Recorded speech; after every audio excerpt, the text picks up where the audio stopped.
You know, people throw around words like Renaissance man and don't even know who Paul Robeson is, and you want to. He was a singer, an athlete, an author that spoke over 20 languages, an actor, and an activist, like an act-up-tivist. He was born on April 9th, 1898 in Princeton, New Jersey, and to give you an idea what time period that was, his father had escaped from slavery. In high school, he was in plays, and he was a choir boy, and he played baseball, and he was a basketball player, and a football player. He was a runner, he was a track star. He wins a statewide academic competition, which gets him a scholarship to Rutgers University, where he plays football, and is named All-American twice. Then he graduates, valedictorian. Then he goes to Columbia Law School, and while he's studying to be a lawyer, he begins training as a singer and an actor, and he's playing football in the NFL. Then he becomes a lawyer, but racism, so he quits that and just becomes a movie star.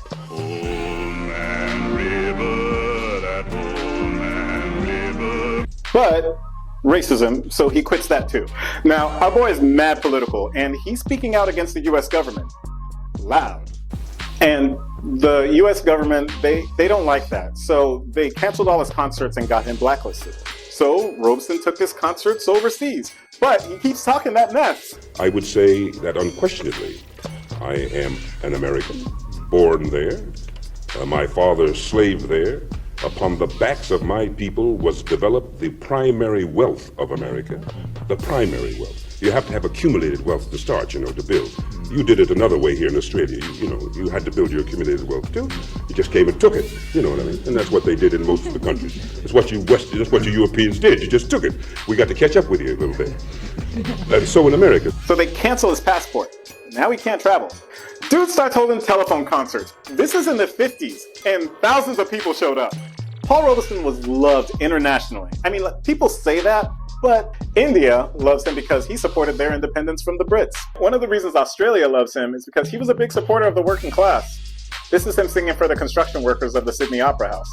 He was a big supporter of the labor movement, so blue-collar workers across the globe loved him. And I gotta mention that he spent a lot of time in the Soviet Union. He liked that, at least back then, they were big supporters of anti-colonialism and equality, and they treated him a lot better than they treated him in the US.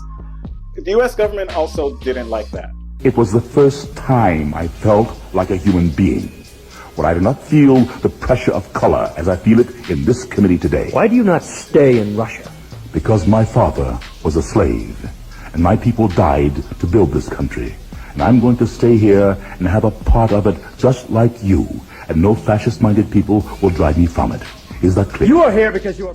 He eventually did get his passport back, and he came back to the US in 1963, just in time to participate in the civil rights movement. He had a stroke, and in 1976, he passed away at the age of 77. He's buried in Harlem, and he left behind a legacy that will never be forgotten. Paul Robeson.